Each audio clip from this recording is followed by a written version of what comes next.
இஸ்லாத்துடைய அடிப்படை ஆதாரங்கள் இரண்டு. ஒன்று, இறைவனை மட்டுமே வணங்க வேண்டும் என்பது.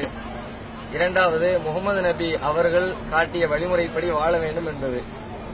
இறைவனை மட்டுமே வணங்கி வழிபட வேண்டும் என்பதிலே முஸ்லிம் சமுதாயம் இறந்தவர்களை எல்லாம் வழிபடுகிற ஒரு தவறான காரியத்தை செயல்படுத்திக் கொண்டிருக்கிறார்கள்.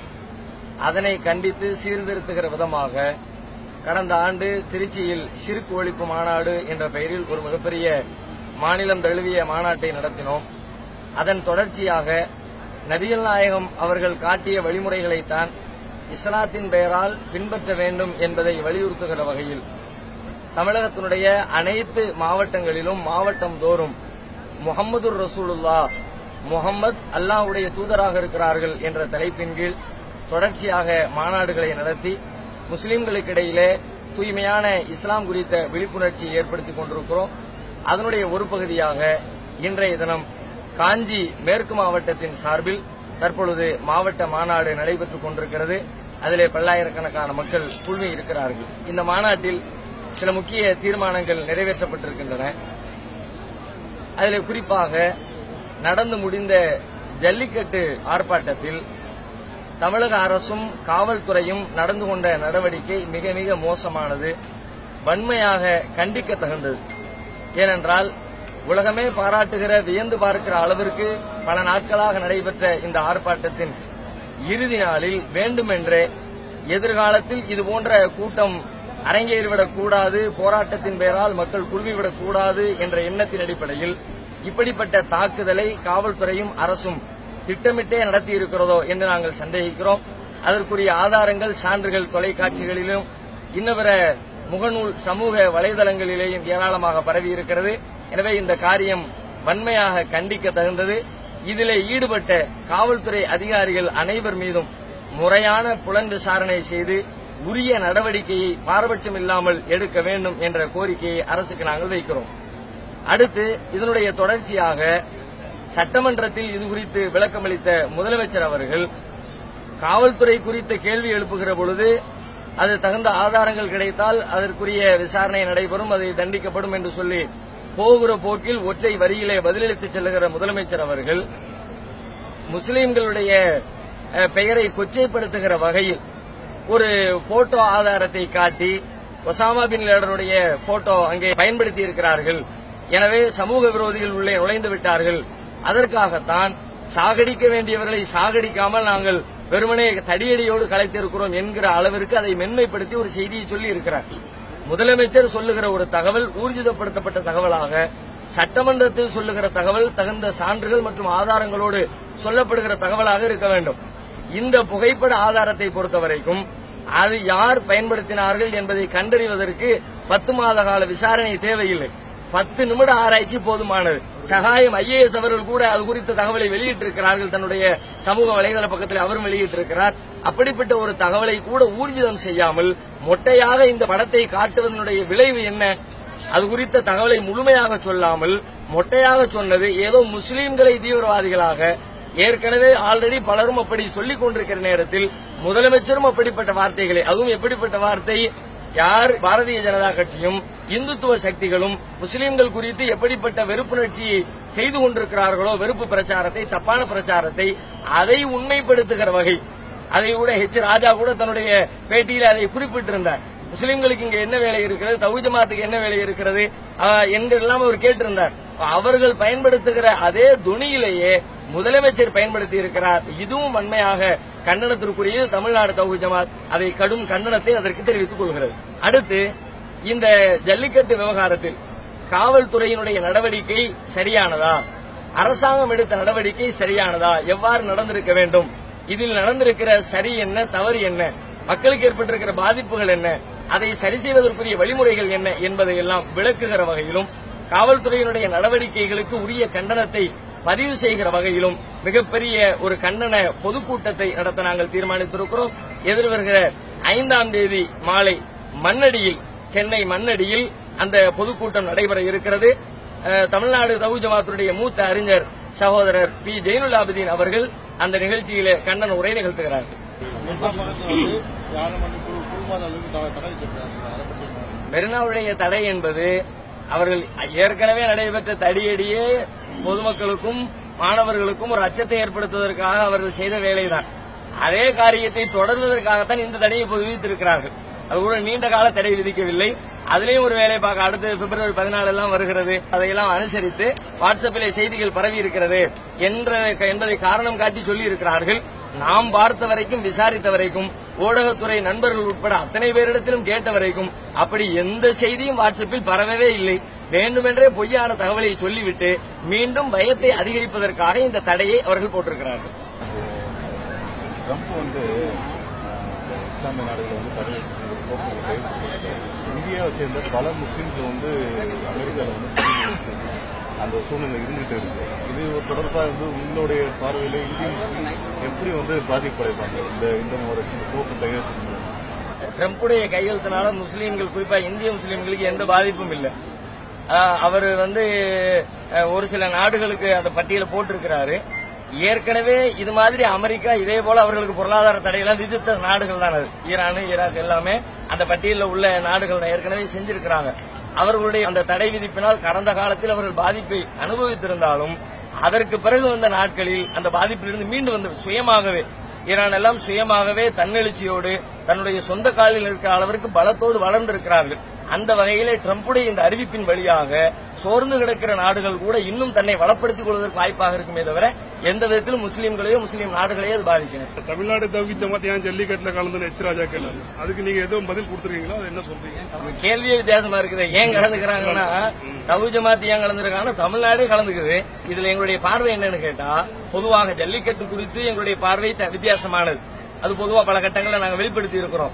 ஆனால் இந்த போராட்டத்தை பொறுத்த வரைக்கும் நாங்கள் எப்படி பார்க்கிறோம்னு கேட்டா, நீதிமன்றமாக இருந்தாலும் சரி, அரசாங்கமாக இருந்தாலும் சரி, அதிகாரத்தை வைத்துக் கொண்டு காலம் காலமாக ஒரு மக்களிடத்திலே கடைபிடிக்கப்படுகிற ஒரு பண்பாடாக, கலாச்சாரமாக, வழிபாடாக, நம்பிக்கை சார்ந்த ஒன்றாக பயன்பாட்டிலே இருக்கின்ற ஒன்றில் அதிகாரத்தை பயன்படுத்தி உள்ளே மூக்கை நிலைப்பது சரியானது அல்ல. அது இந்திய தேசத்தினுடைய ஒற்றுமைக்கு உகந்ததும் அல்ல. அதுல 1008 கோஷம் போட்டாங்க பேசிக்கிட்டு இருக்கிறாங்க. போராட்டத்தில் கடுமையா தனிநாடு பேசிவிட்டாங்க.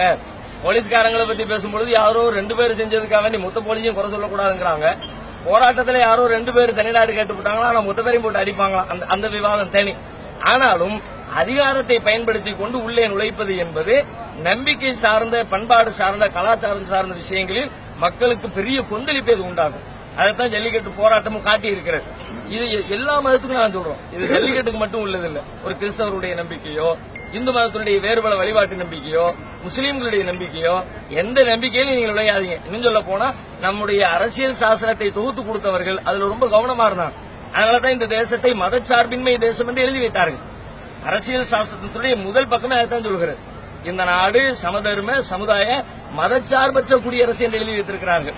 அப்படின்னா மதம் சார்ந்த விஷயங்களில் உள்ள மூக்கு நுழைக்க கூடாதுங்கிற அந்த வரிக்குள்ளே வருகிறது. வேறு பல விதிகள் 25வது விதி எல்லாம் அதைத்தான் சொல்லுகிறது. அவங்களுக்கு அடிப்படை ரைட்ஸ் இருக்கிறது, யாரும் உள்ள நுழையக்கூடாது. ஒருவேளை தப்பாவே இருந்துச்சுன்னா, அரசின் பார்வையில, சட்டத்தின் பார்வையில தப்பு என்றால் அரசு என்ன செய்ய வேண்டும்? அதை மக்களுக்கு புரிய வைக்கணும், கன்வின்ஸ் பண்ணணும். நீங்க செய்யற தப்பு, இப்படி செய்யக்கூடாது, வென்றெடுக்கிற வேலைகளை பார்க்கணும். உதாரணத்துக்கு ஒன்று சொல்றதா இருந்தா, நம்முடைய அரசியல் சாசன சட்டப்படி இந்தியாவுடைய ஆட்சி மொழி ஹிந்தி. ஆனா இன்னைக்கு வரைக்கும் நடப்புல அது இல்ல. ஆட்சி மொழியாக ஹிந்தி இல்ல, வேறு பல மொழிகளை தான் பயன்படுத்திக்கிட்டு இருக்கிறோம்.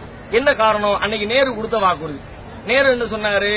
ஆட்சி மொழி இந்திய சட்டம் இருக்கிறது, மக்கள் ஒத்துக்கொள்ளாதவரை நாங்கள் மக்கள் மீது திணிக்க மாட்டோம். இதுதான் ஒரு நேர்மையான, ஒரு நல்ல அரசியல் பிரதமர், கட்சி அனைவருடைய பார்வையாகவும் இருக்க வேண்டும். அந்த பார்வையை இழந்ததுதான் பிரச்சனைக்கான காரணம். தொடர்ந்து இது மாதிரி தமிழர் நலன் சார்ந்த போராட்டங்களை தவ்ஹீத் ஜமாத் கலந்துக்குமா? பொதுவாக மக்களின் நலன், தமிழர், தெலுங்கர், கன்னடர் என்ற பிரிவினை தவ்ஹீத் ஜமாத்திரத்தில் கிடையாது. இந்தியர் என்ற பிரிவு கூட எங்களிடத்தில் கிடையாது. வேற எங்கேயோ ஒரு இடத்துல அடிபட்டாலும், ஈராக்ல பாதிக்கப்பட்டாலும், அமெரிக்கால பாதிக்கப்பட்டாலும் நாங்கள் குரல் கொடுப்போம். அது குறித்த கண்டனங்களை பதிவு செய்வோம், அதற்காக பாடுபடுவோம். அதனால மொழி சார்ந்து இயங்குகிறவர்கள் அல்ல, மக்களின் நலன் சார்ந்து இயங்குகிறவர்கள். நலன் சார்ந்த எந்த பிரச்சனையாக இருந்தாலும் தவ்ஹீத் ஜமாத்தினுடைய பங்களிப்பு கட்டாயம் இருக்கும். ஆதி 19 ஒரு இஸ்லாமிய இதில் ஆன்டி நேஷனல் அப்படின்னு சொல்லிட்டு ஒரு வீடியோ ரிலீஸ் பண்ணிருக்காரு. அது உங்க கருத்து? ஆதி, அதாவது அவர் ஒரு தெளிவான சிந்தனை உள்ளவரா தெரியல. நீங்க அந்த பிரஸ் மீட்ல பாத்தீங்கன்னா தெரியும். முதல்ல ஒன்னு சொல்றாரு, என்ன மட்டும் அப்படி உள்டா பேசுறாரு. முதல் வாசகத்தை பார்த்தா ஏதோ முஸ்லீம்களுக்கு எதிரான கருத்தை சொல்ல வர்ற ஒரு மாதிரியான ஒரு தோற்றம் வருகிறது. அடுத்த வாசகத்தை பார்த்தா சென்னை வெள்ளத்துல அப்படி நின்னாங்க இப்படி நின்னாங்க முஸ்லீம்களை அடிக்க முடியாதுங்கிறார். அதனால அவருடைய பேச்சை நாங்கள் ஒரு பேச்சாக எடுத்துக்கொள்ளல, முரண்பாடு என்று ஒதுக்கி தள்ளுகிறோம்.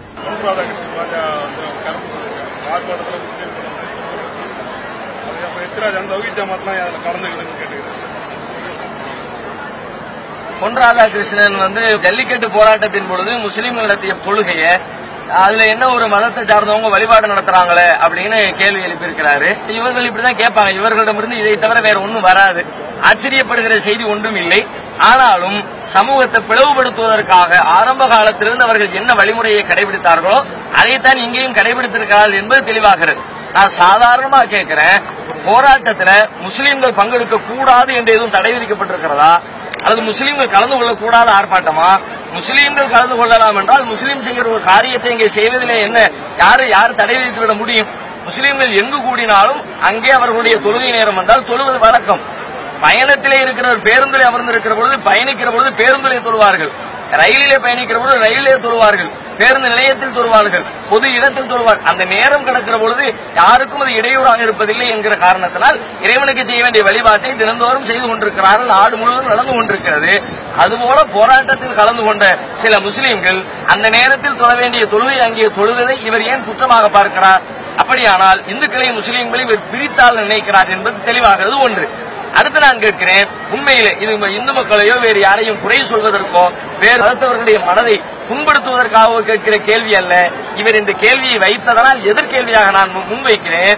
மெரினா கடற்கரை பொதுவான இடம், பொதுமக்கள் கூடிய இடத்திலே முஸ்லீம்களுடைய வழிபாடு கேள்விக்குரிய என்று சொன்னால் அரசுக்கு சொந்தமான, எப்படிப்பட்ட அரசு? மதச்சார்பற்ற அரசு, எந்த மதத்தையும் சாராத அரசுக்கு சொந்தமான அலுவலகங்களில் ஒரு குறிப்பிட்ட சமூகத்திற்குரிய வழிபாட்டு தலங்கள் இருக்கிறது, வழிபாட்டு புகைப்படங்கள் இருக்கிறது, வழிபாடுகள் செய்யப்படுகிறது, ஆயுத பூஜைகள் என்று ஆயுத பூஜைகள் எல்லாம் நடத்தப்படுகிறது.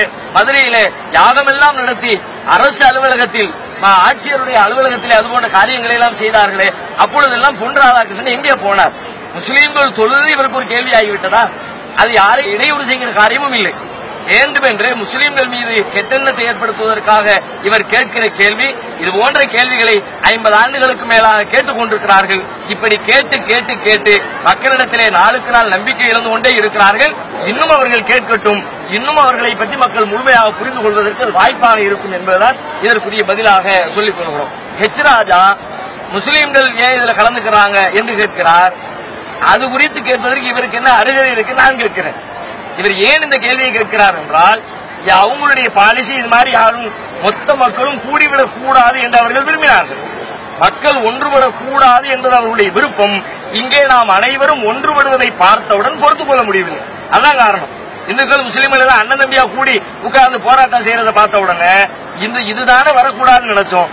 இந்துக்களையும் முஸ்லீம்களையும் பிரிச்சு வச்சாத்தானே நம்முடைய பருப்பு வேகும், ஆனால் இவங்க சேர்ந்துருவாங்க போல இருக்க என்ற பயத்தின் வெளிப்பாடாகத்தான் இந்த கேள்வி அவர் கேட்டிருக்கிறார். இப்பொழுது மட்டுமல்ல, இதற்கு முன்னரும் பல நேரங்களில் வாய்ப்புடுக்கான வார்த்தைகளை தொடர்ச்சியாக அவர் பயன்படுத்திக் கொண்டே இருக்கிறார்.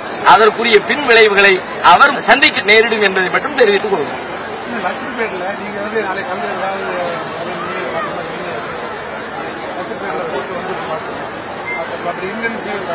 இல்ல, அந்த மாதிரி அறிவிப்பு நாங்க வெளியிடுறோம். அது யாரோ கள்ளத்தனமா செஞ்சு வெளியிட்டு இருக்கிறாங்க. நம்முடைய லெட்டர் பேட்ல நீங்க லெட்டர் பேட் பார்த்தாலே தெரியும்.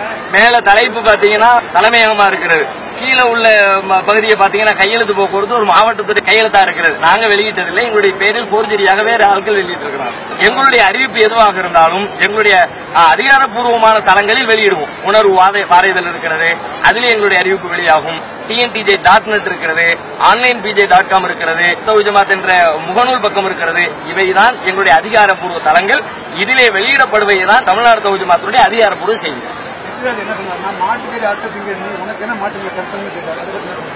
இல்ல, இது அந்த கேள்வி எனக்கு ஆச்சரியமா இருக்குங்கிறேன்.